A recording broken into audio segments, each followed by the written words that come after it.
morning students. We are setting here the special paper guidance and counselling निर्देशन और परामर्श विषय के अंतर्गत हम निर्देशन का अर्थ, उसके क्षेत्र आदि के बारे में अध्ययन कर चुके थे। हम देख चुके थे कि निर्देशन क्या है, उसके क्षेत्र कौन कौन से, किन क्षेत्रों में निर्देशन की प्रक्रिया या निर्देशन दिया जा सकता है या आवश्यकता होती है। आज हम देखेंगे निर्देशन की प्रकृति एवं विशेषताएं।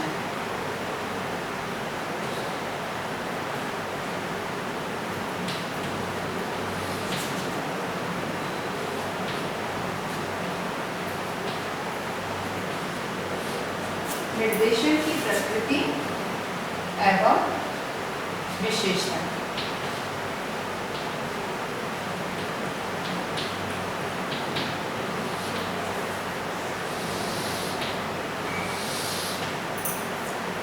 निर्देशन की प्रकृति और विशेषताओं को जानना भी हमारे लिए आवश्यक है, क्योंकि जब तक हम इन्हें नहीं समझते हैं निर्देशन के सही अर्थ या सही मतलब को हम नहीं समझ पाते हैं। तो सबसे पहले अभी हम देखेंगे निर्देशन की प्रकृति क्या है या इसकी प्रकृति क्या होती है।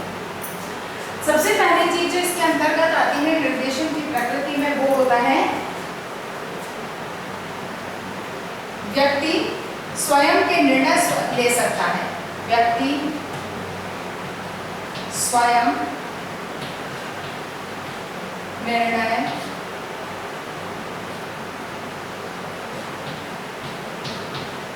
ले सकता है। सबसे पहली चीज जो इसके अंतर्गत आती है वो यही आती है कि व्यक्ति को इस प्रकार से तैयार किया जाता है। निर्देशन की प्रकृति जो होती है वो ऐसी होती है जिसमें व्यक्ति स्वयं निर्णय ले सकने की क्षमता का जिसके अंदर विकास किया जाता है। यानी कि निर्देशन का जो कार्य है वो है कि व्यक्ति को इस काबिल कर तैयार करना कि वह अपने लिए या जो भी निर्णय लेने की आवश्यकता होती है उन निर्णयों को आत्मविश्वास के साथ और सही ढंग से ले सकता है। क्योंकि जब तक आत्मविश्वास नहीं होगा व्यक्ति में तो वो सही निर्णय नहीं ले पाएगा। और यही आत्मविश्वास कैसे उसे प्राप्त करना चाहिए, क्या ऐसे साधन हैं, कौन सी ऐसी सूचनाएं, जानकारियां हैं जिनका होना एक व्यक्ति के लिए बहुत अनिवार्य है किसी से भी संबंधित निर्णय लेने के लिए। यानी कि कोई भी निर्णय अगर व्यक्ति को लेना है तो जिस बात के लिए, जिस कार्य के लिए निर्णय लेना है उस कार्य से संबंधित जितने भी सूचनाएं हैं उसकी जानकारी एक व्यक्ति को होनी चाहिए। जैसे उस कार्य को कैसे करना है, उसके परिणाम क्या होते हैं, उसकी किस तरह की आवश्यकताओं की पूर्ति होती है, उस कार्य को करते समय किन किन सावधानियों का होना बहुत ज़रूरी है, वो कार्य एक्चुअल में है क्या, उसको किस अर्थ में समझा जा सकता है। इस तरह की छोटी मोटी जितनी भी जानकारियाँ हैं अगर व्यक्ति के पास विस्तार से है, संपूर्ण जानकारी है, तो उसे पता है कि मुझे इससे संबंधित क्या निर्णय लेना है। तो यानी कि एक व्यक्ति के आत्मविश्वास को बनाना बहुत अनिवार्य होता है और उसी आत्मविश्वास के बल पर व्यक्ति किसी भी प्रकार का निर्णय ले सकता है। इसीलिए निर्देशन का की जो प्रकृति है वो व्यक्ति को निर्णय लेने के योग्य तैयार करना उसकी प्रकृति। दूसरा है स्वयं के विचारों को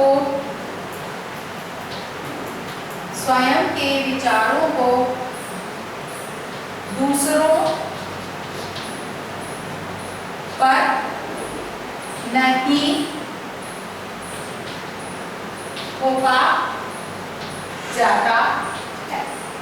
यानी कि इसमें निर्देशन की जो दूसरी प्रकृति है उस प्रकृति के अनुसार जो भी निर्देशन करता है वह अपने विचारों को दूसरों के ऊपर नहीं थोपता।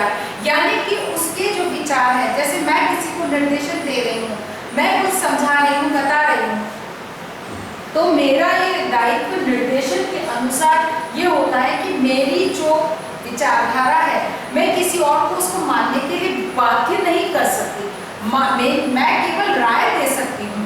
निर्देशन की प्रकृति है केवल राय देना, दूसरे के ऊपर अपने विचारों को थोपना नहीं यानी कि किसी को बाध्य नहीं करना कि जो राय मैंने दी उसको आप मानो ही मानो और मेरे अनुसार ही जो मैंने कहा है उसी के अनुसार कार्य करो, ऐसा हम बाध्य नहीं कर सकते हैं। अर्थात इसमें किसी को भी विचारों को मानने के लिए बाध्य नहीं किया जा सकता है।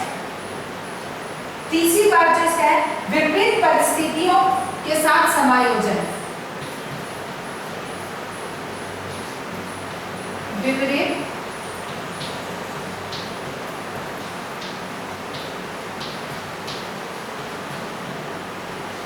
परिस्थितियों के साथ समायोजन, यानी कि कैसी भी विपरीत परिस्थितियां हैं, व्यक्ति उस वातावरण में, उस परिस्थिति में रहना चाहता है, नहीं रहना चाहता है, वो कार्य करना, किसी भी कार्य को वो करना नहीं चाह रहा, तब भी उसको वो एक निर्देशन की व्यवस्था ऐसी होती है जो उसे उससे समायोजन करने के लिए तैयार करती है। यानी कि कहने का मतलब सिर्फ ये नहीं कि कोई कार्य करना चाह रहा है या नहीं करना चाह रहा, वो किसी भी वातावरण के बीच रहने का आदी है या नहीं है, वो उसकी पसंद रुचि योग्यता के अनुकूल है या नहीं है, उस वातावरण के साथ वो उसके बारे में उसको कोई जानकारी है या नहीं है, यानी कि कैसी भी विपरीत परिस्थितियां हो उनके साथ कैसे समायोजन करना होगा या करना चाहिए, निर्देशन की प्रकृति है या निर्देशन का ये कार्य उत्तरदायित्व होता है। नेक्स्ट आ जाता है व्यक्ति की रुचि योग्यता क्षमताओं को पहचानने के लिए निर्देशन। व्यक्ति की रुचि योग्यता व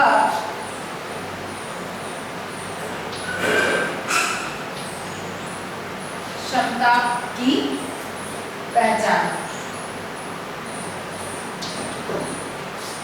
यानी कि निर्देशन के माध्यम से एक व्यक्ति को उसकी रुचि योग्यता और क्षमता के बारे में जानकारी प्रदान की जाती है, यानी कि बालक को ये समझाया जाता है, बताया जाता है कि उसकी रुचि किसमें है, वो किस तरह की योग्यता को रखता है, किस तरह की क्षमताएं उसके अंदर विद्यमान है, यानी कि स्वयं को पहचानने के लिए निर्देशन का कार्य किया जाना चाहिए या किया जाता है। फिर है सफल निर्देशन एक उच्च स्तरीय कला है। सफल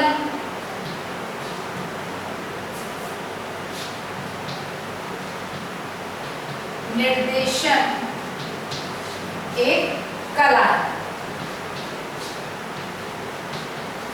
सफल निर्देशन एक कला है, यानी कि इसकी प्रकृति है कि यह एक कला है।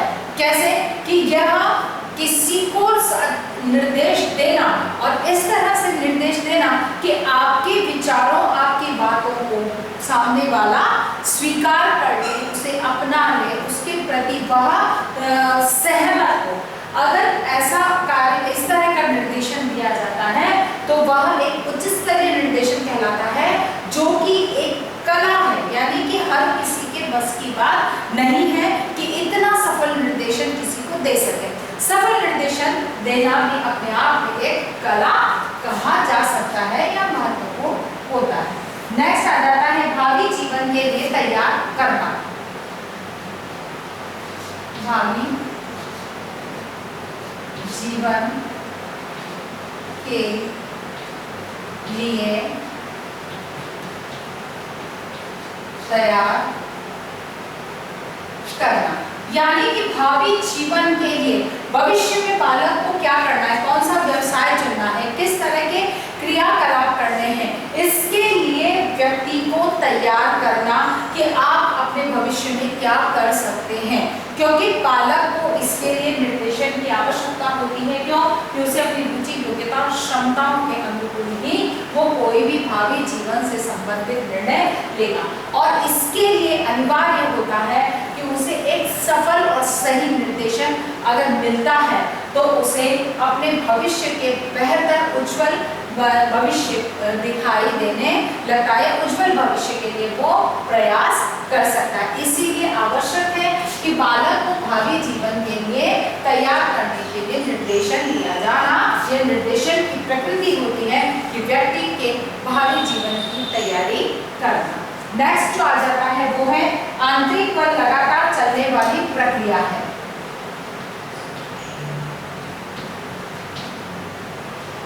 आंतरिक व लगातार चलने वाली प्रक्रिया, यानी कि निर्देशन लगातार चलने वाली प्रक्रिया है। जिस प्रकार से शिक्षा है जो एक निरंतर चलने वाली प्रक्रिया है, तो शिक्षा के अंतर्गत निर्देशन, शिक्षा की प्रक्रिया है वो निर्देशन के माध्यम से ही पूर्ण होती है।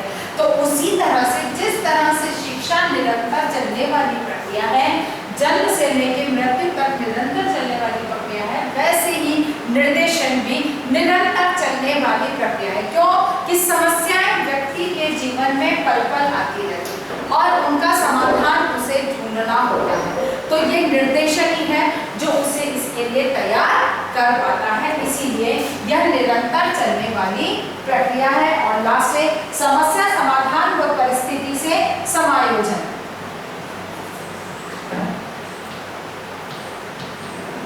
समस्या समाधान व परिस्थिति से परिस्थिति को समझना, यानी कि समस्या का समाधान ढूंढना, व्यक्ति को इसके लिए तैयार करना कि उसकी जितनी भी समस्याएं हैं उनका समाधान वो स्वयं ढूंढ सके। और दूसरा, परिस्थितियां क्या है, क्योंकि कई बार होता है कि हम परिस्थिति को नहीं समझ पाते, उसके विपरीत हम किसी भी प्रकार का कोई निर्णय ले लेते। तो ऐसे में आपको सफलता मिलने की बजाय असफलता के परिणाम आपको देखने को मिलते हैं। इनसे बचने के लिए अनिवार्य है कि जहाँ समस्या का समाधान करना है उससे पहले अनिवार्य है कि परिस्थिति को समझा जाए। परिस्थिति कैसी है और इसमें किस प्रकार के परिणामों की आवश्यकता है, किस प्रकार के कार्य करने पर ये इन परिस्थितियों को अपने पक्ष में किया जा सकता है। अर्थात कहने का मतलब कि निर्देशन की प्रकृति जो है वो व्यक्ति को अपने भविष्य के लिए तैयार करना, अपनी समस्याओं के समाधान के लिए तैयार करना, स्वयं निर्णय ले सकने के लिए तैयार करना, समायोजन के लिए तैयार करना, अपने स्वयं के निर्णय स्वयं ले सके, इस तरह से उसको तैयार करना निर्देशन की प्रकृति कहलाता है या निर्देशन की प्रकृति होती है।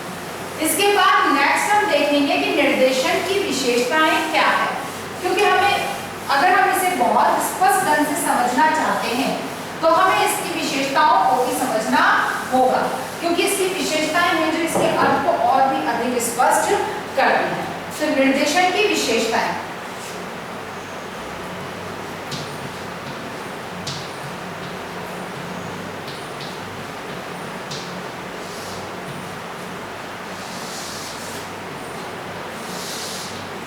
निर्देशन की विशेषताओं में सबसे पहली चीज जो आ जाती है इसकी विकास की प्रक्रिया।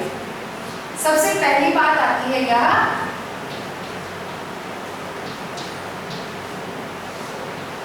विकास की प्रक्रिया। अब ये विकास की प्रक्रिया कैसे मानी गई है कि जीवन में आगे बढ़ने के लिए व्यक्ति निरंतर, क्योंकि व्यक्ति के लिए अनिवार्य है कि बाबा जीवन में निरंतर आगे बढ़ना चाहिए, तभी उस व्यक्ति का विकास संभव है। अब इसके लिए अनिवार्य है कि व्यक्ति किस प्रकार से, किस तरीके से आगे बढ़े। आगे बढ़ने के लिए वो किस प्रकार की जैसे कई जगह होती है कि ज्ञानात्मक दृष्टिकोण से उसके विकास को देखा जाता है कि वो उसको किस तरह का ज्ञान को अर्जित करता है, उसके नॉलेज या ज्ञान का स्तर क्या है। तो उसके लिए भी उसे और उस स्तर को बढ़ाने के लिए वो बहुत सारी किताबें, रेफरेंसेस, बहुत सारे न्यूज़लेट्स वगैरह जो भी है जर्नल्स करेगा कि उसके विकास के लिए वो किस तरह के नॉलेज की उसे आवश्यकता है, उस नॉलेज को गेन करने या लेने के लिए वह प्रयास करेगा। तो निर्देशन वो बालक को, व्यक्ति को इसी के लिए आगे बढ़ने के लिए निर्देशन प्रदान करता है। तो इसकी प्रथम विशेषता यही है कि यह विकास की प्रक्रिया है, यानी कि इसमें निरंतर रूप से विकास होता रहता है इसके द्वारा। अगली बात जो इसमें आती है, निर्णय, स्वयं निर्णय ले सके, स्वयं निर्णय लेना। निर्देशन की अगली विशेषता है कि व्यक्ति स्वयं निर्णय ले सकता है, जिसको हम प्रकृति में समझ सकते हैं कि स्वयं निर्णय लेना भी व्यक्ति के लिए बहुत अनिवार्य है। इसीलिए वह स्वयं के बारे में, स्वयं की योग्यता, रुचि, क्षमताओं के अनुसार, स्वयं की परिस्थितियों के अनुसार, वातावरण के अनुसार किस प्रकार के निर्णय उसे लेने चाहिए, इसके लिए उसे तैयार किया जाता है। व्यक्ति दूसरे की समस्याओं के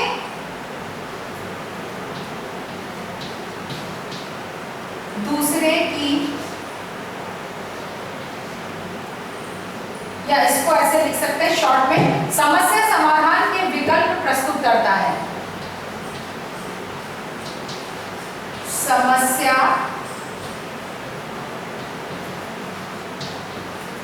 समाधान के विकल्प प्रस्तुत करता है। समस्या समाधान के विकल्प प्रस्तुत करता है, यानी कि निर्देशन की जो प्रक्रिया है वह किसी भी व्यक्ति के कोई समस्या का सामना करने पर या किसी व्यक्ति को यदि कोई समस्या है तो उस समस्या के समाधान के लिए विभिन्न विकल्प प्रस्तुत करता है। विभिन्न विकल्प को प्रस्तुत करता है और उन्हीं विकल्पों में से कोई एक विकल्प चुनकर और व्यक्ति अपनी समस्याओं का समाधान प्राप्त कर सकता है। इसीलिए विभिन्न विकल्पों को प्रस्तुत करने का कार्य या उसकी विशेषता है कि वह व्यक्ति की समस्या के समाधान के लिए विभिन्न विकल्प प्रस्तुत करता है। अगली बात है आवश्यकताओं की संतुष्टि।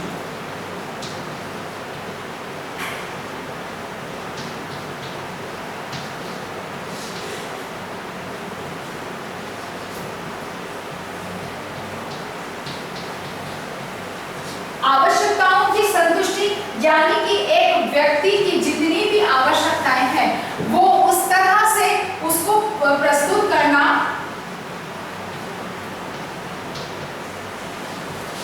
कि वह अपनी आवश्यकताओं की पूर्ति कर सके। यानी कि किसी भी प्रकार की समस्या है या किसी भी प्रकार की उसकी आवश्यकताएं हैं, उसकी रुचि, योग्यता और क्षमताओं के अनुसार, क्योंकि जब वो अपनी रुचि, योग्यता और क्षमता के अनुसार किसी कार्य को करता है तो निश्चित है कि वह अपने लक्ष्य तक प्राप्त कर पाता है, लक्ष्य तक पहुंच पाता है। तो ऐसे में यहाँ आवश्यकता ये है कि व्यक्ति को इस प्रकार से तैयार किया जाए कि वह अपनी आवश्यकताओं की पूर्ति स्वयं कर सके, क्योंकि जब व्यक्ति स्वयं करता है तो निश्चित है कि उसका संतुष्टि का स्तर बड़ा होता है या वह बहुत संतुष्ट हो पाता है। अगली बात आती है व्यक्तिगत आवश्यकताओं की पूर्ति में सहायक।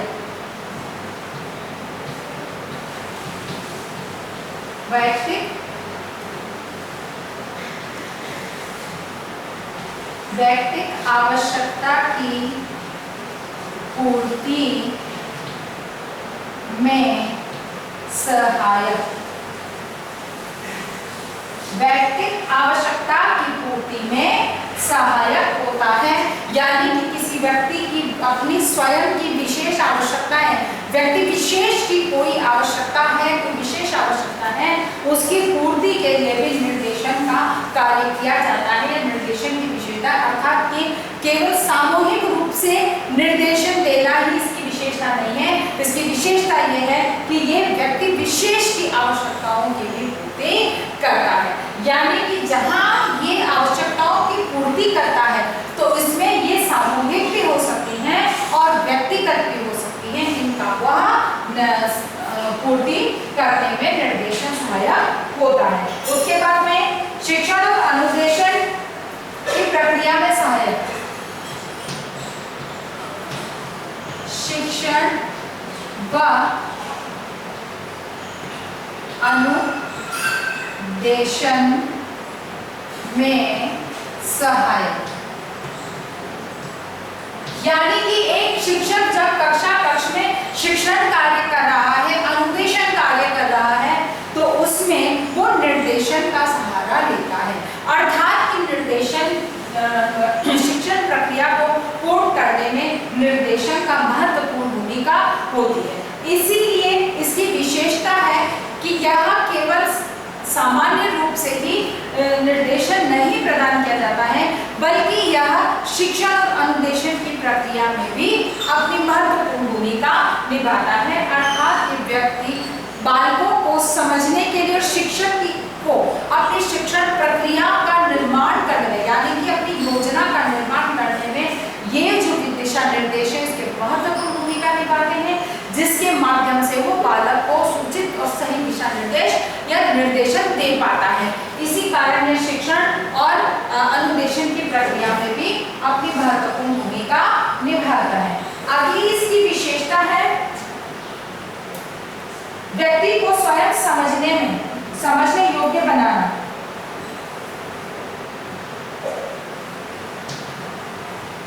स्वयं को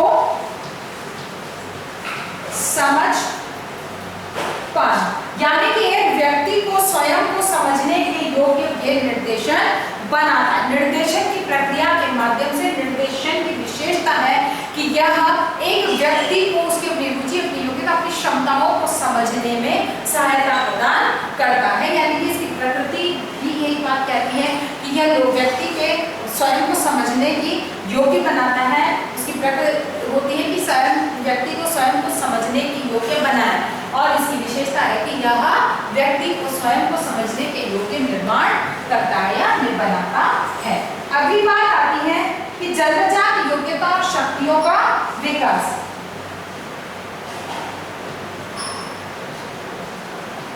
जन्मजात योग्यता व शक्ति का विकास। व्यक्ति की जन्मजात योग्यता और शक्तियां जो उसमें विद्यमान होती हैं, उनका विकास करने में निर्देशन महत्वपूर्ण भूमिका निभाता है। अर्थात इसकी विशेषता ही यही है कि यह व्यक्ति में, क्योंकि हर व्यक्ति में जन्मजात गुण विद्यमान होते हैं, और इन्हीं गुणों को पहचानना और उन आधार पर उन गुणों का निखार, उनका विकास वो कैसे कर सकता है, इस कार्य में निर्देशन अपना योगदान प्रदान करता है। इसीलिए व्यक्ति को उसकी जन्मजात योग्यताओं और उसकी क्षमताओं को समझने में या उनका विकास करने में निर्देशन अपनी भूमिका या अपना योगदान प्रदान करता है। अगली बात आती है व्यक्ति के स्वयं व समाज के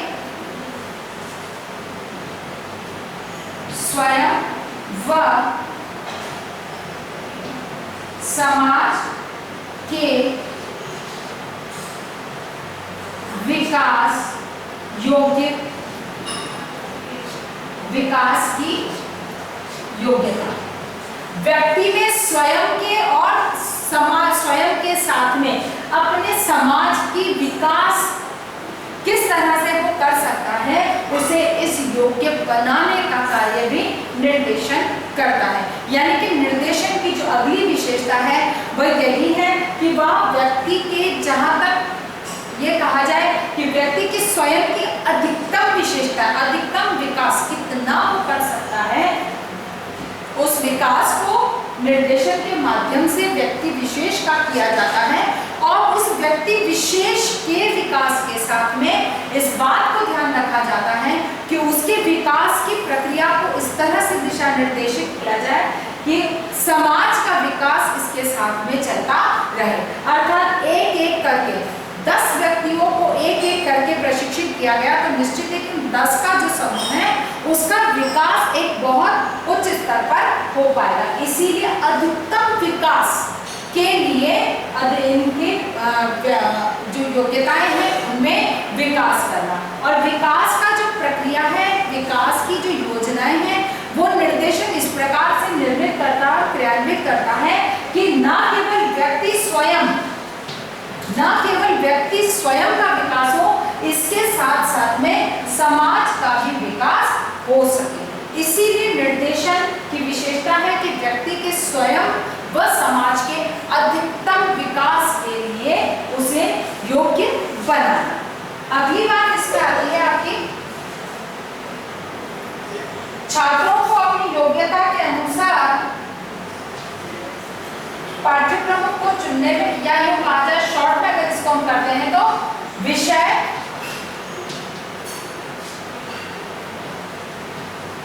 चयन हेतु निर्देशन।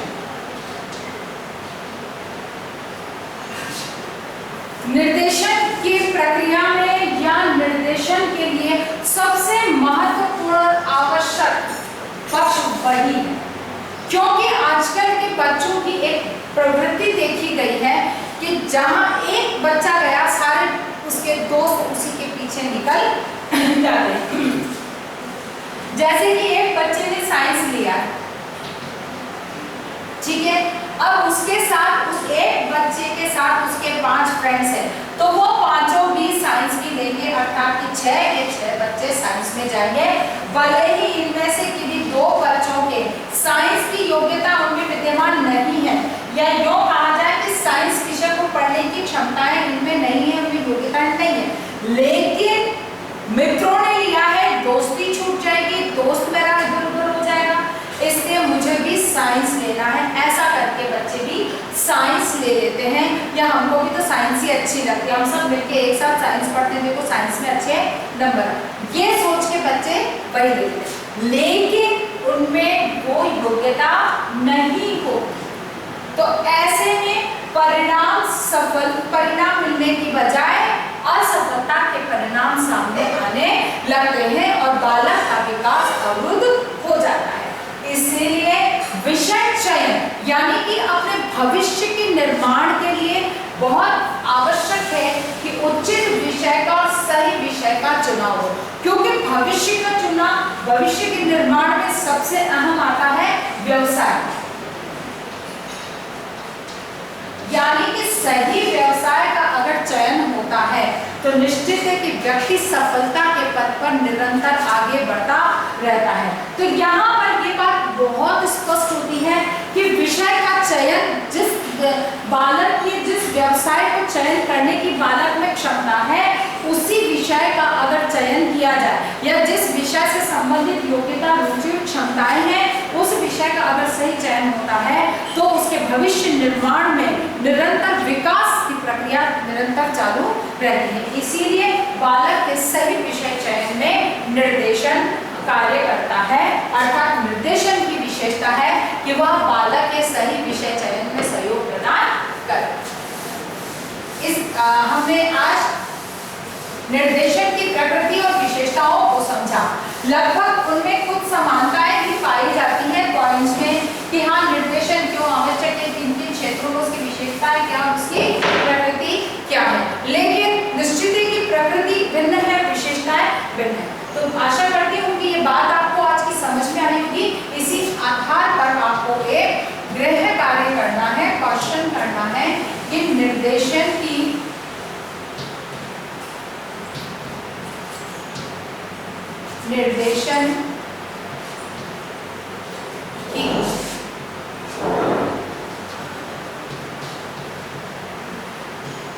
प्रकृति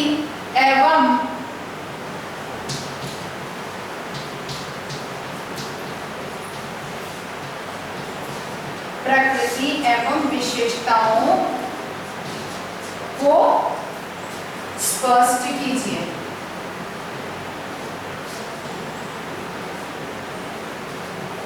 ठीक है, निर्देशन की प्रकृति और विशेषताओं को स्पष्ट कीजिए। आपको इस क्वेश्चन को सॉल्व करना है। अपनी बात को समाप्त करने से पहले कोविड-19 की इस महामारी के दौर में अपने आप को सुरक्षित रखिए। अत्यधिक आवश्यकता होने पर ही घर से बाहर निकलिए। घर से बाहर निकलते हैं तो मास्क लगाकर निकलिए या मुंह पर कपड़ा बांधकर निकलिए। सोशल डिस्टेंसिंग का पालन कीजिए और अपने हाथों को समय समय पर सैनिटाइज करते रहिए और साबुन से हाथ धोते रहिए। स्वस्थ रहिए, सुरक्षित रहिए। धन्यवाद।